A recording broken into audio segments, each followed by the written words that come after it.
मेरे प्यारे दोस्तों, भाइयों और बहनों, आप सबका राधा कृष्ण भक्ति ज्ञान चैनल में स्वागत है।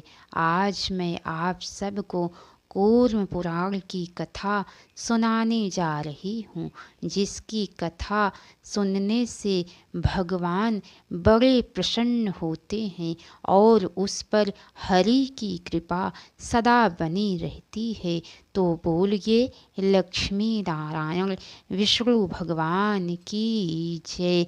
चलिए दोस्तों, आप सबको आगे की कथा सुनाती हूँ। इंद्रदुम्न ने कहा, भगवन वरणों तथा आश्रमों के वे कौन से पालनीय नियम है जिनसे उस पर तत्व की आराधना की जाती है, और वह दिव्य ज्ञान कैसा है जो तीन भावनाओं से युक्त है। परमात्मा ने पूर्व काल में इस संसार की सृष्टि कैसे की और फिर कैसे इसका संहार होता है। लोक में कितनी सृष्टियां हैं, कितने वंश हैं, कितने मनवंतर हैं, उनके कितने प्रमाण हैं, और पवित्र व्रत तथा तीर्थ कौन से हैं। सूर्य आदि ग्रहों की स्थिति कैसी है, पृथ्वी की लंबाई और चौड़ाई कितनी है, कितने द्वीप समुद्र पर्वत हैं, और कितने नद हैं, और कितनी नदियां हैं। हे पुंडरीकाक्ष, इस समय यह सब मुझे यथार्थ रूप से बतलाइए।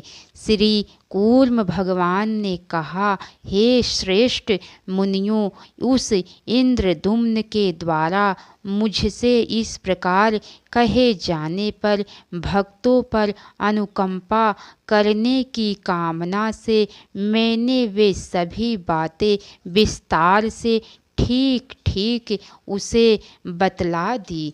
और हे मुनि श्रेष्ठों, इस प्रकार उस ब्राह्मण इंद्रदुम्न ने जो जो भी मुझसे पूछा वह सब विस्तार से बतलाकर और उस पर कृपा करके मैं वहीं अंतर ध्यान हो गया।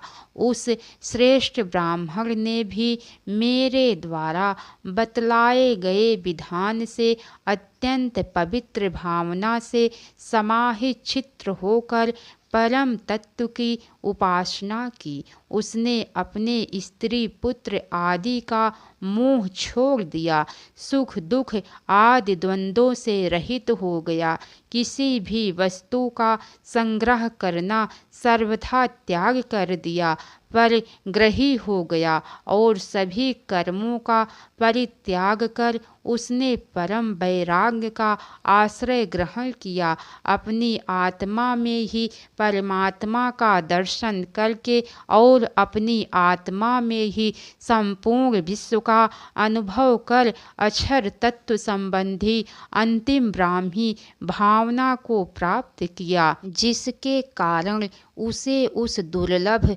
परम योग की प्राप्ति हुई।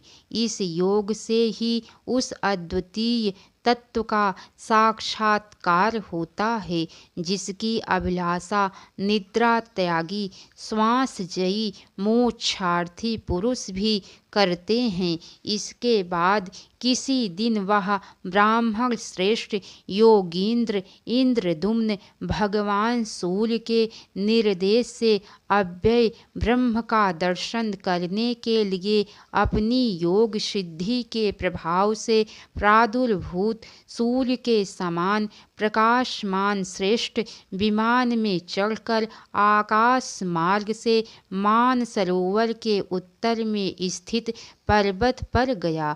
उस योगी राज इंद्रदुम्न को आकाश मार्ग में जाते हुए देखकर देवों गंधर्वों तथा अप्सराओं का समूह भी उसके पीछे पीछे गया, और अन्य सिद्ध तथा महर्षियों ने भी उसका अनुसरण किया। तदंतर वहां जाकर इंद्रदुम्न ने देवताओं द्वारा वंदित तथा योगियों द्वारा सेवित पर्वत के उस स्थान पर प्रवेश किया जहाँ परम पुरुष परमात्मा प्रतिष्ठित रहते हैं। 10,000 सूर्यों के समान प्रकाशमान प्रकाशित उस नर श्रेष्ठ स्थान पर पहुंचकर इंद्रद्युम्न ने देवताओं के लिए भी दुष्प्राय उस स्थान के अंतर्गृह में प्रवेश किया। वहां पहुंचकर उसने सभी प्राणियों के परम शरणदाता आदि अंत से रहित देवाधिदेव पितामह ब्रह्मदेव का ध्यान किया। इसके बाद उसके ध्यान करते ही वहाँ परमात्मा का प्रकाश प्रादुर्भूत हुआ।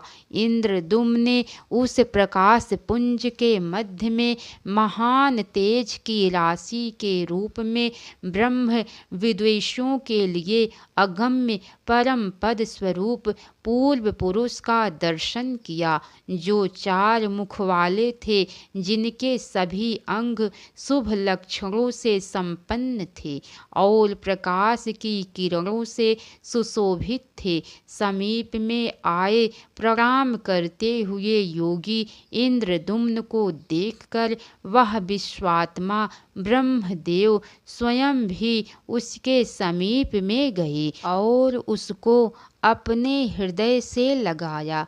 ब्रह्मदेव के द्वारा आलिंगन करते ही उस ब्राह्मण श्रेष्ठ इंद्रद्युम्न के शरीर से एक महान प्रकाश निकला, जो आदित्य मंडल में प्रविष्ट हो गया। वह पवित्र निर्मल पद आदित्य मंडल ऋग यजुर एवं साम वेद नाम वाला, जिस स्थान में हव्य देवताओं को प्राप्त होने वाला हवनीय द्रव्य तथा काव्य पितरों को प्राप्त कराया जाने वाला श्रद्धार्थी पदार्थ का उपयोग करने वाले भगवान हृदय गर्भ निवास करते हैं। वह स्थान वेदांत में प्रतिपादित योगी जनों का आद्य प्रवेश द्वार है। ब्रह्म तेज से संपन्न श्री युक्त है और वह मनीषियों की निष्ठा भी है। भगवान ब्रह्मा के देखते ही देखते वह मुनि इंद्रद्युम्न तेज से संपन्न हो गया और उसने सर्वत्र व्याप्त परम कल्याणकारी अत्यंत शांत स्वात्म स्वरूप अक्षर व्योम उस परमेश्वर संबंधी तेज को देखा। वह विष्णु का परम पद है, केवल आनंद स्वरूप अचल वह ब्रह्म का स्थान परमेश्वर स्वरूप है। सभी प्राणियों की अपनी ही आत्मा समझने वाला वह योगी इंद्रद्युम्न परम ऐश्वर्य में प्रतिष्ठित हो गया और उसने मोक्ष पद से कहे जाने वाले उस अव्यय परमात्म धाम को प्राप्त कर लिया। इसीलिए सभी प्रयत्नों से वर्ण एवं आश्रम के नियमों का पालन करते हुए अंतिम भाव का आश्रय ग्रहण कर विद्वान व्यक्ति को चाहिए कि वह लक्ष्मी रूप माया से पार उतरे। सूत जी बोले, हरि के द्वारा इस प्रकार कहे जाने पर इंद्र सहित नारद आदि सभी महर्षियों ने गरुड़ ध्वज भगवान विष्णु से पूछा।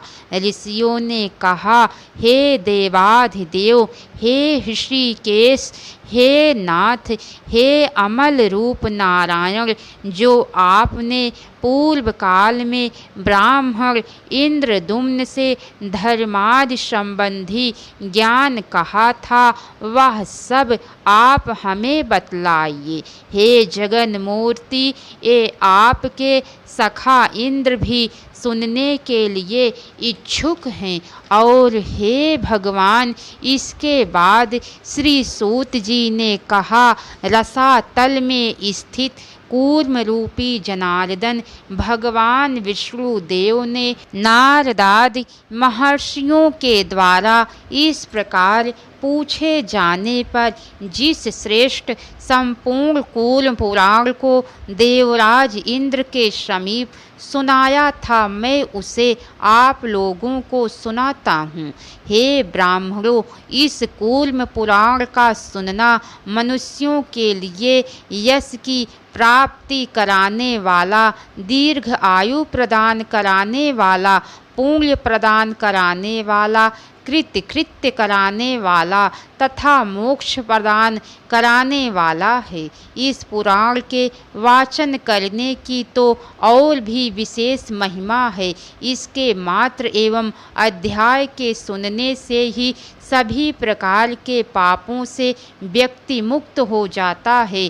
अधिक क्या कहा जाए, केवल एक उपाख्यान श्रवण मात्र से ब्रह्मलोक में प्रतिष्ठा प्राप्त होती है। इस श्रेष्ठ कूर्म पुराण को कूर्म रूपधारी देवाधिदेव एवं भगवान विष्णु ने कहा है। द्विजातियों को इस पर अवश्य श्रद्धा रखनी चाहिए। श्री कूर्म पुराण ने कहा, समस्त ऋषि गणों, संसार के कल्याण के लिए आप लोगों ने जो कुछ मुझसे पूछा है और इंद्रदुम्न के प्रति मैंने जो कुछ कहा है वह सब मैं बतलाता हूँ, आप लोग सुने।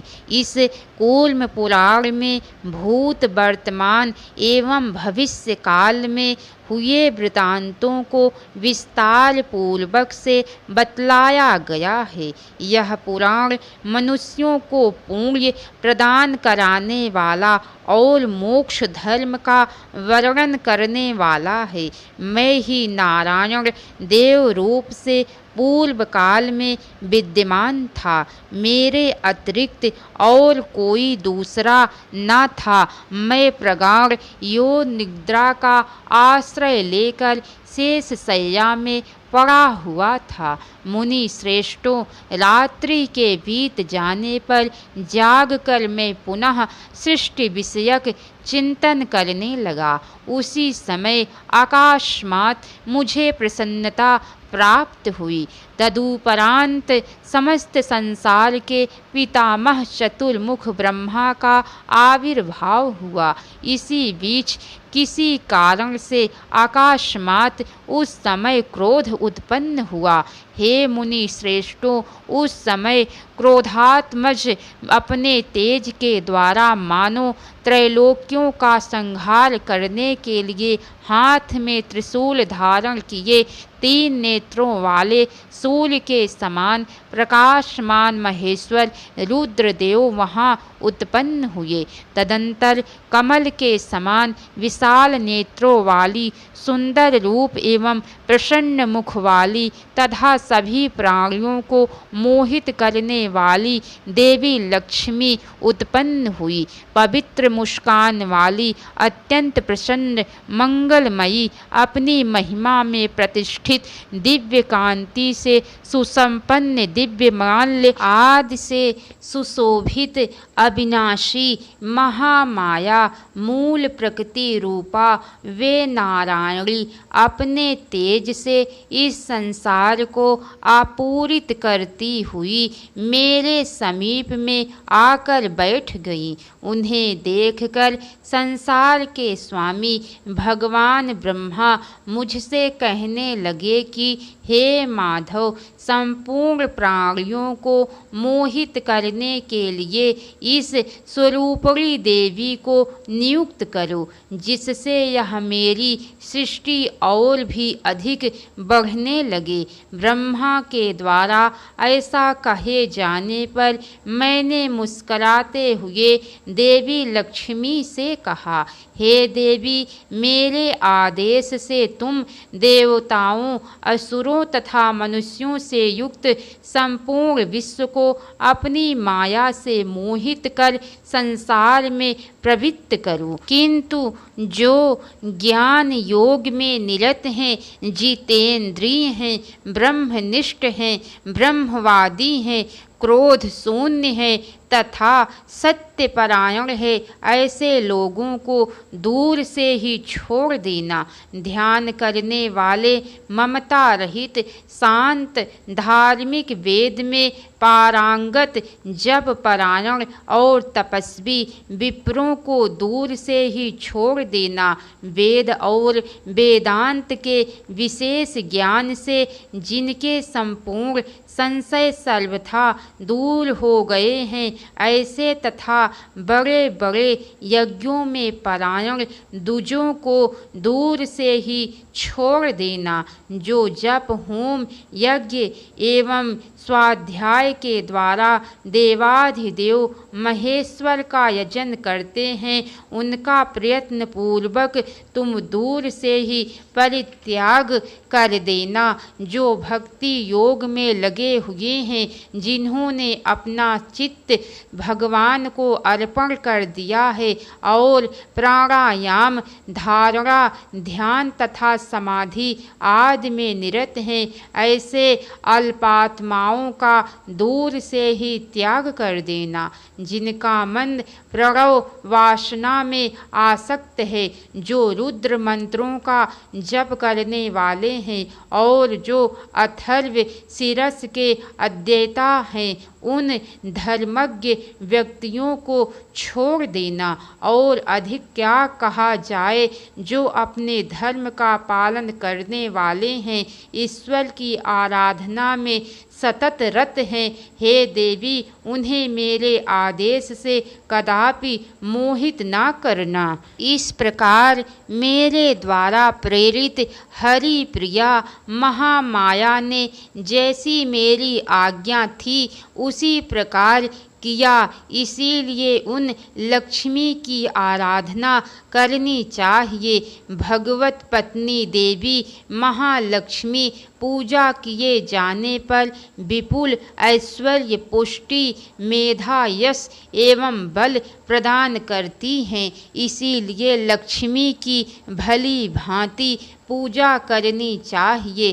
तदंतर लोक पितामह भगवान ने मेरी आज्ञा से पूर्व की भांति ही समस्त चराचर भूत प्राणियों की सृष्टि की। योग विद्या के प्रभाव से ब्रह्मा जी ने मारीच, भृगु, अंगिरा, पुलत्स्य, पुलह, क्रतु, दक्ष, अत्रि तथा वशिष्ठ को उत्पन्न किया। हे श्रेष्ठ ब्राह्मणों, ब्रह्मा के मारीचि आदि ये 9 ब्राह्मण संज्ञक पुत्र साधक हैं, ब्रह्मवादी हैं। पितामह विभु देव ब्रह्मा ने मुख से ब्राह्मणों तथा भुजा से क्षत्रियों की सृष्टि की। दोनों जंघाओं से वैश्यों को तथा पैरों से शूद्रों को उत्पन्न किया। ब्रह्मा ने यज्ञ की निष्पत्ति एवं सभी वेदों की रक्षा के लिए शूद्र के अतिरिक्त अन्य सभी वर्णों की सृष्टि की, क्योंकि उनमें यज्ञ का निर्वाह होता है। ऋग, यजु, साम तथा अथर्व वेद ब्रह्मा के सहज स्वरूप हैं और यह नित्य अव्यक्त शक्ति है। स्वयंभू ब्रह्मा जी ने प्रारंभ में आदि और अंत में रहित वेदमयी दिव्य वाग्रूपी शक्ति को उत्पन्न किया, जिसके द्वारा सभी व्यवहार होते हैं। पृथ्वी पर इन वेदों से भिन्न जो कोई भी शास्त्र है, उनमें धीर पुरुष का मन नहीं लगता, क्योंकि ऐसे वेदारिक्त ग्रंथों के अध्ययन से मनुष्य पाखंडी हो जाता है। वेदार्थ ज्ञान में श्रेष्ठ मुनियों में प्राचीन समय में जो कार्य करने योग्य बतलाया गया है, उसी को परम धर्म समझना चाहिए। वह धर्म वेदारिक्त अन्य शास्त्रों में प्रतिपादित नहीं है। वैदिक सिद्धांतों के विपरीत बातों का प्रतिपादन करने वाली जो स्मृतियाँ धर्म शास्त्र है और जो कोई भी कुदर्शन नास्तिक दर्शन है, पारलौकिक दृष्टि से वे सभी निष्फल हैं, इसीलिए वे तामसी कहे गए हैं। पूर्व कल्प में जो प्रजा उत्पन्न हुई थी वह सभी बाधाओं से रहित थी। सभी लोग निर्मल अंतःकरण वाले थे और सर्वदा अपनी अपनी धर्म मर्यादा में स्थिर रहते थे। हे श्रेष्ठ मुनियों, कुछ समय बाद काल की गति के प्रभाव से उन लोगों में राग, द्वेष, लोभ, मोह तथा क्रोध आदि उत्पन्न हो गए और स्वधर्म में बाधा डालने वाला अधर्म भी उत्पन्न हो गया। इस कारण उस समय उनमें जो पहले सात्विक सहज सिद्धि थी वह धीरे धीरे कम होने लगी और रजोगुण मूलक जो अन्य सिद्धियां थी वे ही उन्हें प्राप्त हुई। उन सभी रजोगुण मूलक सिद्धियों के भी काल योग से क्षीण हो जाने पर वे वार्तोपाय अर्थात कृषि, पशुपालन एवं वाणिज्य रूपी जीविका के उपाय और कर्म साध्य, परिश्रम साध्य, हस्त सिद्धि अर्थात शिल्प शास्त्र, हाथों के माध्यम से किए जाने वाले शिल्प, मूर्ति कला आदि के लिए उपाय करने लगे। तब विभु ब्रह्मा जी ने उन लोगों के लिए कर्म एवं आजीविका की व्यवस्था की। हे ब्राह्मणों, ब्रह्मा से उत्पन्न साक्षात प्रजापति स्वरूप धर्मदर्शी स्वयंभू मनु ने पूर्व काल में धर्मों का उपदेश किया जो मनु स्मृति के नाम से प्रसिद्ध हुई। तदंतर उनके मुख से उसे सुनकर भृगु आदि महर्षियों ने धर्मों का वर्णन किया। श्रेष्ठ ब्राह्मणों, यज्ञ करना, यज्ञ कराना, दान देना, दान लेना, अध्ययन और अध्यापन ये ब्राह्मणों के 6 कर्म हैं। दान, अध्ययन और यज्ञ ये तीनों क्षत्रिय और वैश्य के सामान्य धर्म है। दंड विधान और युद्ध क्षत्रिय का तथा कृषि कर्म वैश्य का प्रशस्त कर्म है। द्विजातियों की सेवा करना शूद्रों के लिए एकमात्र धर्म का साधन है।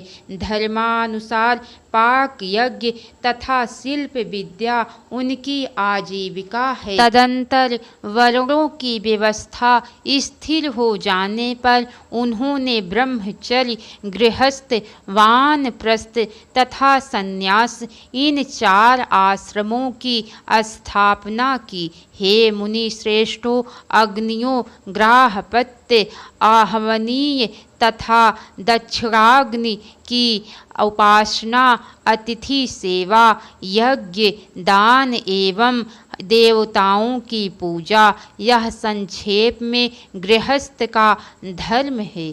हवन, कंदमूल, फल का सेवन, स्वाध्याय तथा तप, न्यायपूर्वक संपत्ति का विभाजन यह वानप्रस्थों का धर्म है। भिक्षावृत्ति से प्राप्त पदार्थों का सेवन, मौन व्रत, तप सम्यक, ध्यान सम्यक, ज्ञान तथा वैराग्य यह सन्यासियों का धर्म है। भिक्षा मांगना, गुरु की सेवा करना, स्वाध्याय, संध्या कर्म तथा अग्नि कार्य यह ब्रह्मचारियों का धर्म है। श्रेष्ठ ब्राह्मणों, कमल से प्रादुर्भूत ब्रह्मा जी ने ब्रह्मचर्य को ब्रह्मचारी, वानप्रस्थ तथा सन्यासी का साधारण धर्म कहा है। अर्थात ब्रह्मचर्य तीनों आश्रमियों का सामान्य धर्म है। ऋतुकाल स्त्री के रजस्वला की 4 रात्रियों को छोड़कर, विशेष पर्वों को छोड़कर अपनी पत्नी में गमन करना गृहस्थ के लिए ब्रह्मचर्य ही कहा गया है।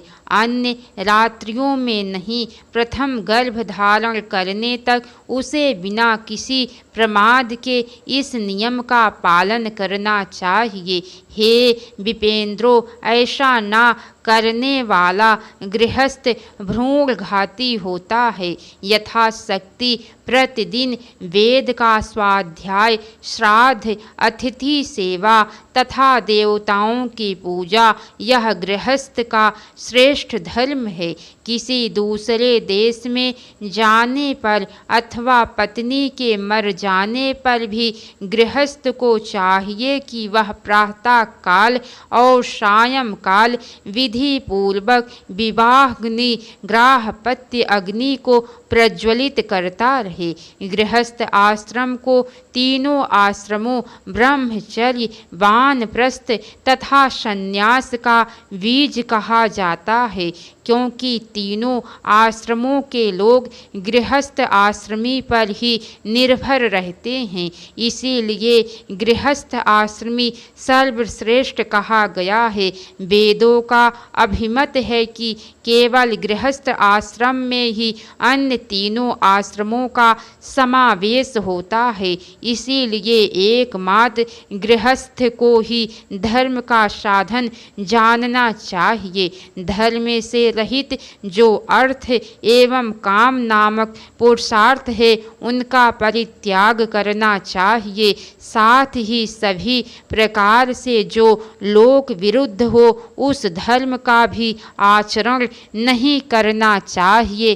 धर्म से अर्थ की प्राप्ति होती है, धर्म से ही काम की भी सिद्धि होती है और धर्म के आचरण से ही मोक्ष प्राप्त होता है। इसीलिए धर्म ही आश्रय लेना चाहिए। धर्म, अर्थ और काम रूपी त्रिवर्ग क्रमशः सत्व, रज और तम रूपी त्रिगुण से युक्त है। इसीलिए धर्म का आश्रय ग्रहण करना चाहिए। सात्विक गुणों का आश्रय लेने वाले ऊर्ध्वलोक को प्राप्त करते हैं। राजसी व्यक्ति मध्यलोक में जाते हैं तथा तमोगुण के काल में स्थित तामसी व्यक्ति अधोगति को प्राप्त होते हैं।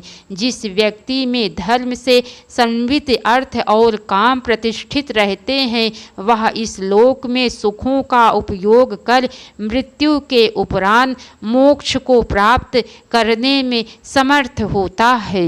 धर्म से मोक्ष की प्राप्ति होती है और अर्थ से काम की सिद्धि होती है। इस प्रकार 4 प्रकार के पुरुषार्थों में साधन और श्राद्ध का वर्णन दिखाया गया है।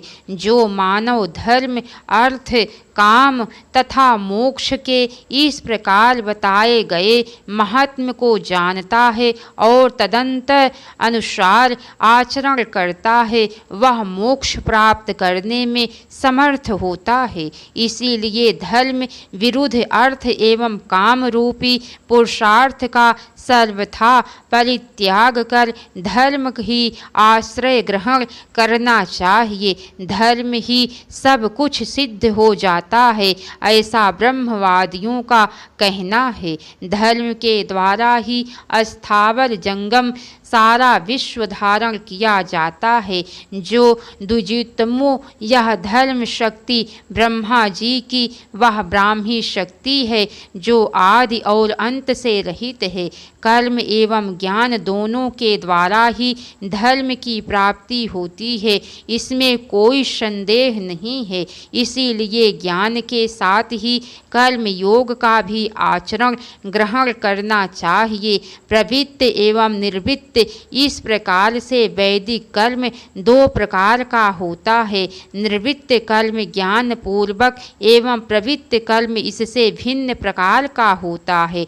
निर्वृत्त कर्म का सेवन करने वाला परम पद को प्राप्त होता है और मोक्ष को प्राप्त कर लेता है। अथा निवृत्त कर्म निवृत्त मार्ग का ही सेवन करना चाहिए। इससे अन्यथा करने वाला पुनः संसार में आना पड़ता है। क्षमा, दम, इंद्रिय निग्रह, दया, दान, अलोभ, त्याग, आर्जव, मन, वाणी आदि की सरलता, अनसंसूया, तीर्थानुसरण अर्थात गुरु एवं शास्त्र का अनुगमन या तीर्थ सेवन, सत्य, संतोष, आसक्ति, कथा, वेदादि शास्त्रों में श्रद्धा, जितेंद्रिय देवताओं का अर्चन, विशेष रूप से ब्राह्मणों की पूजा, अहिंसा, मधुर भाषण, आपी सुनता तथा पाप से राहित्य स्वयंभू मनु ने चारों वर्णों के लिए सामान्य धर्म कहे हैं। अपने ब्राह्मण धर्म का यथावत पालन करने वाले क्रिया निष्ठ ब्राह्मणों के लिए प्रजापत्य स्थान, प्रजापत्य लोक तथा संग्राम में पलायन न करने वाले क्षत्रियों के लिए स्थान सुनिश्चित है और सब धर्मों का पालन करने वाले वैश्यों के लिए मारुत स्थान और परिचर्या रूप स्वधर्म का पालन करने वाले शूद्र जाति वालों के लिए गंधर्व लोक सुनिश्चित है। इसके आगे की कथा दोस्तों आप सबको कल सुनने को मिलेंगी। तो कैसी लगी कथा लाइक करके कमेंट बॉक्स में ज़रूर बताना। तो बोलिए दोस्तों, लक्ष्मी नारायण विष्णु भगवान की जय। हर हर महादेव। अब तक की सारी वीडियो देखने के लिए आप सबको बहुत बहुत धन्यवाद। राधे राधे दोस्तों।